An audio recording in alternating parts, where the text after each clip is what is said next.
আজকে আমার আলোচনা শুরুতে শ্রদ্ধার সাথে স্মরণ করছি বাংলাদেশের অভিসংবাদিত নেতা শহীদ প্রেসিডেন্ট জিয়াউর রহমান থেকে শুরু করে আজাদী আন্দোলনের সকল শহীদদের, বিশেষ করে জুলাই বিপ্লবের শহীদ আবু সাইদ, শহীদ ওয়াসিম, শহীদ শান্ত, শহীদ আলী রায়হান থেকে শুরু করে সকল শহীদদের যাদের আত্মত্যাগের মাধ্যমে আজকে আমরা ফেসিবাদ মুক্ত বাংলাদেশ পেয়েছি।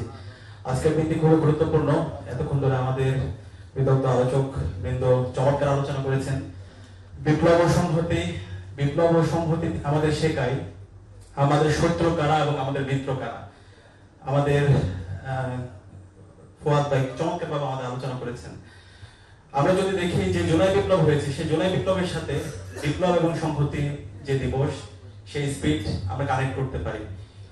আমরা দেখতে পেয়েছি বিপ্লব ও সংহতি দিবসে, বিপ্লবের সংহতির দিন, সেদিন সিপাহী জনতা একসাথে নেমে তারা স্লোগান দিয়েছিল, নারে তাকবীর, আল্লাহু আকবার, দিল্লি না ঢাকা, ঢাকা ঢাকা, গোলামি না আজাদি, আজাদি আজাদি। ঠিক একইভাবে জুলাই বিপ্লবে আমরা দেখতে পেয়েছি খুনি হাসিনার বিরুদ্ধে দেশের মুক্তিকামী ছাত্র জনতা সারা দেশে তারা একসাথে স্লোগান দিয়েছিল, নারে তাকবীর, আল্লাহু আকবার। তারা স্লোগান দিয়েছিল, দিল্লি না ঢাকা, গোলামি না আজাদি, আজাদি আজাদি। তারা ভারতীয় আধিপত্যবাদের বিরুদ্ধে, আগ্রাসনের বিরুদ্ধে তারা কথা বলেছিল। কিন্তু দুর্ভাগ্যের বিষয়, এখান থেকে আমরা শিক্ষা নিই না যে বিপ্লবের মাধ্যমে আজকে আমরা নতুন বাংলাদেশ পেয়েছি, আজকে আমরা আজাদি পেয়েছি, শহীদরা যে জন্য জীবন দিয়েছে, সে আকাঙ্ক্ষার কথাগুলো আমরা ভুলে যাই। আমরা আমাদের শত্রু এবং মিত্রকে চিনতে ভুলে যাই।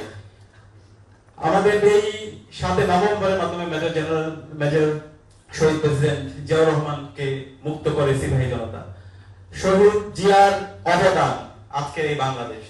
শহীদ জিয়া বাংলাদেশকে দেখিয়েছে কিভাবে গণমানুষের জন্য কাজ করতে হয়, কিভাবে সবাইকে নিয়ে কাজ করতে হয়, দেশের স্বাধীনতা, সার্বভৌমত্ব, অখণ্ডতার জন্য কিভাবে কাজ করতে হয়, কিভাবে বহুদলীয় গণতন্ত্র প্রতিষ্ঠা করতে হয়।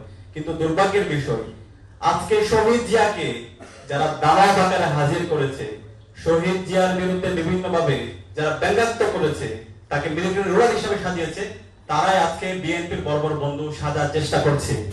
আজকে সেই কালচারাল ফেসিস্টরা যারা বাংলাদেশে ফেসিবাদ কায়েমে সহযোগিতা করেছে, যারা বাংলাদেশে গুম, খুন, আইনাগর, শাহবাগ কায়েম করার মাধ্যমে বাংলাদেশের সকল সম্ভাবনাকে নষ্ট করেছে, সেই কালচারাল ফেসিস্টরাই আজকে বিএনপির বড় বড় বুদ্ধিজীবী শাখার চেষ্টা করছে।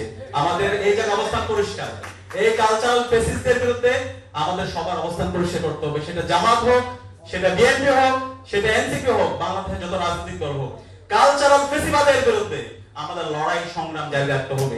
কারণ এই জাতীয় শত্রু বাংলাদেশের ভবিষ্যতে যদি কোনো সংঘাত তৈরি হয়, এই কালচারাল ফেসিস্টরাই করবে। তারা এই দিল্লির দালালি এখানে করবে, তারা এখানে বাকশাল কায়েম করবে, তারা আবার এখানে শাহবাগ কায়েম করবে। সুতরাং তাদের বিরুদ্ধে আমাদের সব সময় প্রতিবাদ, প্রতিরোধ জারি রাখতে হবে।